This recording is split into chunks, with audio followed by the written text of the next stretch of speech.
নমস্কার বন্ধুরা, বৌদির হোম কিচেনে আবার আপনাদেরকে স্বাগত জানাই। দেখতেই পাচ্ছেন এখানে আমি বেশ কয়েকটা পটল নিয়ে নিয়েছি। পটলের উপরের চোকলাটা হালকাভাবে একটু ছুলে নিয়েছি এবং দুদিকে যে মাথাটা আছে সেটাকে আমি কেটে বাদ দিয়ে দিচ্ছি। পটলের আজকে একটা রেসিপি আপনাদের সাথে শেয়ার করব, অবশ্যই পুরো ভিডিওটা দেখবেন, অনুরোধ রইল। দেখুন আমি পটলের দুদিকের মাথাগুলোকে ফেলে দিয়েছি। এবার একটা ছোট চাকুর সাহায্যে এইভাবে পটলের মুখগুলোকে খুলে নিতে হবে।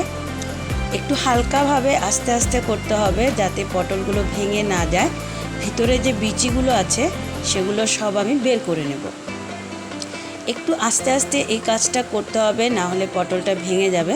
ছোট একটা ছুরির সাহায্যে আস্তে আস্তে ঘুরিয়ে ঘুরিয়ে ভিতর থেকে বীজগুলো সুন্দর বেরিয়ে যায়। আপনারা অবশ্যই এটা একটু হালকাভাবে করবেন, না হলে পটলগুলো ভেঙে যাবে। এই দেখুন পুরো ছুরিটা আমি এর ভিতরে ঢুকিয়ে এবং আস্তে আস্তে ঘুরিয়ে ঘুরিয়ে সব বীজগুলোকে কিন্তু বের করে নিচ্ছি এর ভিতর থেকে, কেননা এর ভিতরে আমি পুর ভরবো। পুরটা কী দিয়ে বানাবো সেটাও আপনাদের সাথে শেয়ার করব, সেই জন্যই বললাম পুরো ভিডিওটা অবশ্যই আপনারা দেখবেন। আস্তে আস্তে করে আমি কিন্তু সব পটলের ভিতর থেকে বীজগুলো বের করে নিচ্ছি। দেখুন খুব হালকাভাবে কাজটা করবেন, না হলে কিন্তু পটলটা ভেঙে যাবে।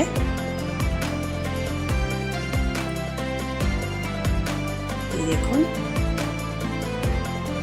আস্তে আস্তে ঘুরালেই ভিতরের বীজগুলো সব বেরিয়ে যায়।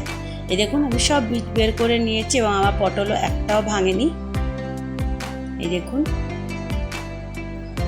চলুন এবার এই পটলের ভিতরের পুরটা রেডি করে নিই। এখানে নিয়ে নিচ্ছি আমি প্রায় 2-3 চামচের মতো সর্ষে, সাদা শস্য নিয়ে নিচ্ছি। সেম পরিমাণের নারকেল কুড়া দিয়ে দিচ্ছি, 4-5টা কাঁচা লঙ্কা।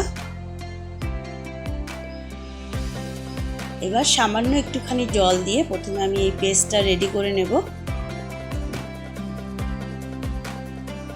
দেখুন আমি কিন্তু পটলের বীজগুলোকে ফেলিনি, কারণ এই পটলের বীজগুলো এবার আমি এর মধ্যে দিয়ে দেব। দিয়ে এবার পুরো প্লেন একটা পেস্ট আমি তৈরি করে নেব। আমার পেস্ট রেডি হয়ে গেছে একদম। আমি এটা একটা পাত্রে তুলে নিচ্ছি। এই দেখুন আমার পেস্টটা পুরো রেডি পটলের পুরের জন্য। এবার আমি এর মধ্যে দিয়ে দিচ্ছি 1 চামচ পরিমাণ মতো চিনি, স্বাদ মতো অল্প লবণ দিয়ে দেবো এর মধ্যে, আর দিয়ে দেব সামান্য একটুখানি সরষের তেল। এবার ভালো করে আমি এগুলো মিক্স করে নেব এই পুরের সাথে।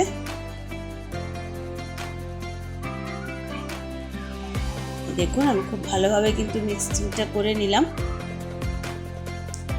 এবার চলুন পটলের ভিতরে এই পুরগুলোকে আমি ভরে নিই। খুবই দারুণ কিন্তু এই রেসিপিটা, অবশ্যই আপনারা বাড়িতে ট্রাই করবেন। আস্তে আস্তে করে এই পটলের ভিতরে কিন্তু পুরগুলোকে আমি ঢুকিয়ে দিচ্ছি। আজকে যে রেসিপিটা তৈরি করব সেটা হচ্ছে পুর ভরা দই পটল। তার জন্যই বললাম পুরো রেসিপিটা কিন্তু অবশ্যই আপনারা দেখবেন। পুরটা খুব সহজেই পটলের ভিতরে ঢুকে যাবে, আপনারা যখন নিজেরা বানাবেন নিজেরাই দেখতে পাবেন। এইভাবে আস্তে আস্তে আমি কিন্তু পুরগুলো পটলের মধ্যে ভরে নিচ্ছি।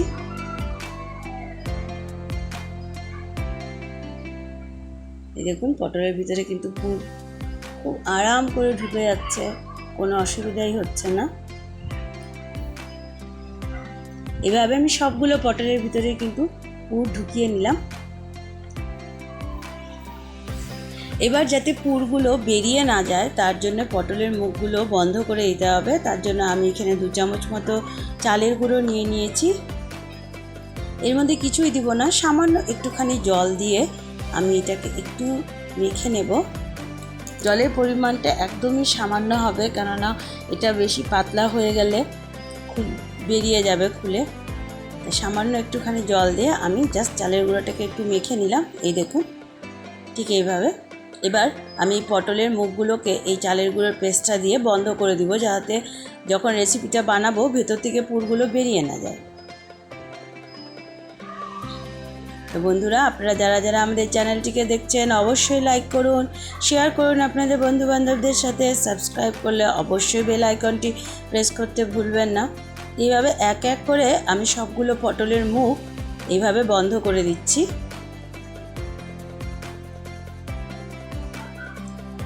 এই দেখুন, আমি পটলের মুখগুলো বন্ধ করে নিয়েছি। আমার এটা রেডি হয়ে গেছে। এবার এগুলোকে একটু ভেজে নিতে হবে। চলুন আমি কড়াইটা বসিয়ে দিই।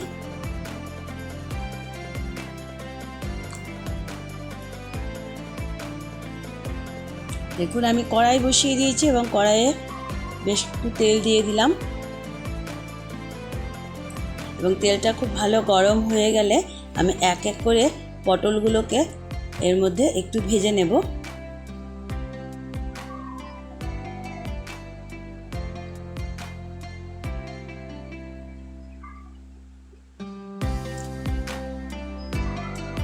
খুব ডিপ ফ্রাই না করলেও হবে, হালকাভাবে একটু ভেজে নিলেই হয়ে যাবে। ভিতরের যে পুরটা সেইটা দারুণ, কিন্তু আপনারা অবশ্যই একবার বাড়িতে ট্রাই করে নেবেন।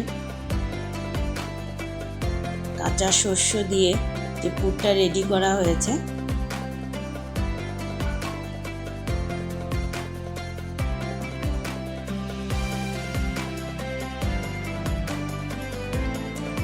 দেখুন হালকাভাবে আমি কিন্তু উল্টে পাল্টে ভেজে নিচ্ছি।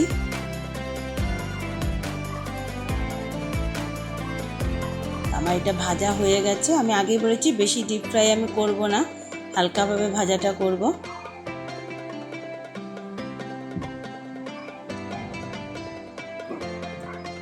এবার আমি সব পটলগুলোকে কিন্তু তুলে নিচ্ছি।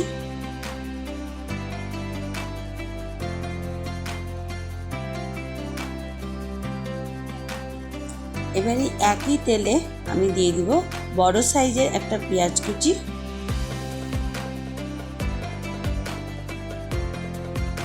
দিয়ে ভালো করে পেঁয়াজটাকে প্রথমে একটু ভেজে নিতে হবে।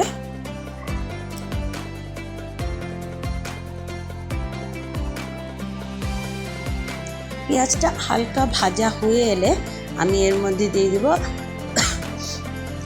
1 চামচ পরিমাণ মতো আদা রসুনের পেস্ট।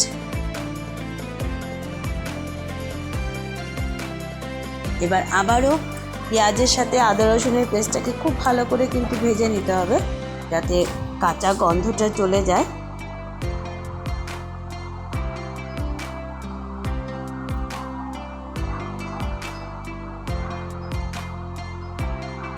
আমার এটা ভালো ভাজা হয়ে গেছে। এবার আমি এর মধ্যে গুঁড়ো মশলা দিয়ে দেব।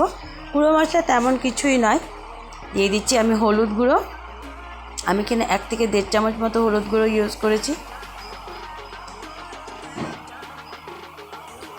দিয়ে দিচ্ছি লঙ্কার গুঁড়ো।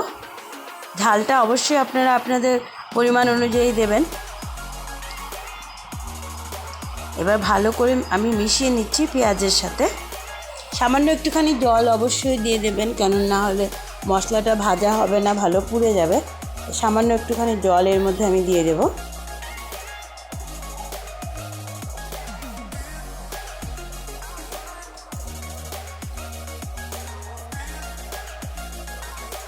এবার ভালো মতন মিশিয়ে নিলাম। এবার আমি এখানে 2 চামচ পরিমাণ টক দই, যেটা আমি ফেটিয়ে রেখেছিলাম, সেটা দিয়ে দিচ্ছি। টক দইটা দিয়ে এবার আবারও ভালো করে মিশিয়ে মশলাটাকে এবার খুব ভালো করে ভেজে নিতে হবে, যতক্ষণ না পর্যন্ত মশলা থেকে তেল ছাড়ছে। আর যেহেতু টক দই দিয়েছি, সামান্য একটুখানি চিনি দিয়ে দিতে হবে।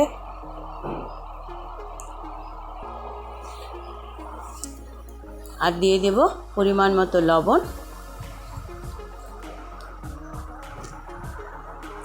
এবার ভালো করে আবারও সব মিশিয়ে নিচ্ছি এবং যতক্ষণ না পর্যন্ত মশলা থেকে তেল ছাড়ছে ততক্ষণ পর্যন্ত কিন্তু মশলাটাকে খুব ভালো করে ভেজে নিতে হবে। দেখুন আস্তে আস্তে আমার মশলা থেকে কিন্তু তেল ছাড়তে শুরু করে দিয়েছে। এবার আমি এর মধ্যে দিয়ে দিব 1 চামচ পরিমাণ মতো গরম মশলা। আমি বাড়িতে বানানো গরম মশলা ইউজ করে থাকি, আপনারা জানেন। সে গরম মশলার গুঁড়ো আমি দিয়ে দিয়েছি এবং দেখুন কি সুন্দরভাবে কিন্তু মশলাটা থেকে তেল ছেড়ে দিয়েছে। এবার আমি ভেজে রাখা পটলগুলো এর মধ্যে এক এক করে দিয়ে দেব।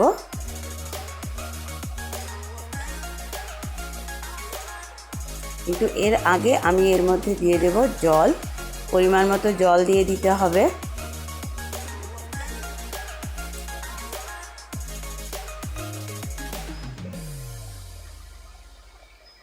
পরিমাণ মতন জল এই জন্য দিতে হবে কেননা পটলটা তো আর একটু সেদ্ধ হতে হবে, তার জন্য পরিমাণ মতো জল দিয়ে ভালো করে প্রথমে এটাকে ফুটিয়ে নিতে হবে ঝোলটাকে।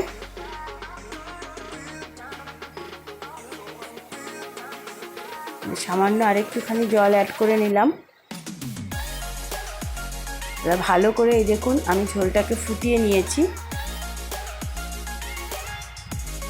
এবার আমি এর মধ্যে ভেজে রাখা পটলগুলো দিয়ে দেবো।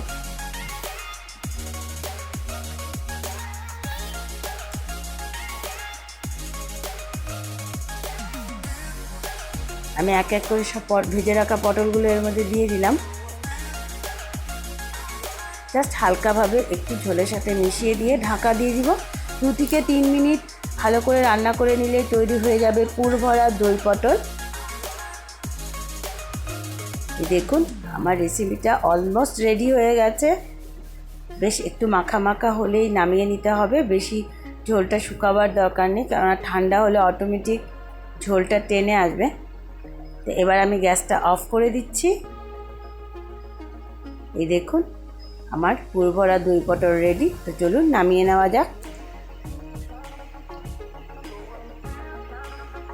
তো বন্ধুরা অবশ্যই এটা বাড়িতে ট্রাই করবেন এবং অবশ্যই আমাকে জানাবেন কেমন হয়েছে এই পুর ভরা দই পটলটি। তো আবারও দেখা হবে বন্ধুরা নতুন আরেকটা রেসিপির সাথে। ততক্ষণ সবাই ভালো থাকবেন এবং আমাদের সাথে সবসময় যুক্ত থাকবেন আমাদের চ্যানেলের সাথে। বন্ধুরা ধন্যবাদ।